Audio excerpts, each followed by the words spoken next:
Today I have a Ram 1500 and I'm going to show you how to open and close the rear window. The rear window back there, you see that? I can open and close that, and I'm going to show you how to do it on this Ram 1500. Some people call it a Dodge Ram 1500. You can call it whatever you want, all right? It is a Ram 1500 Dodge. All right, let's get started. All right, so I'm behind the steering wheel, the vehicle's on. Now to open and close the rear window, what you'll have to do is you have to look towards the center of the ceiling right here. And you see this? All of this right here, there's controls right here. And if you look right here, there's one side that says open and one side that says close, okay? So I'm gonna press open.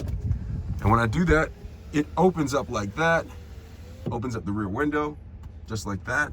And then when I come back over here, if I want to close it, what I'll do is I'll press this again and the window back there will close. So I'm gonna press this and look at the rear window close just like that. Pretty cool, huh? I hope this video was helpful. Thanks a lot for watching.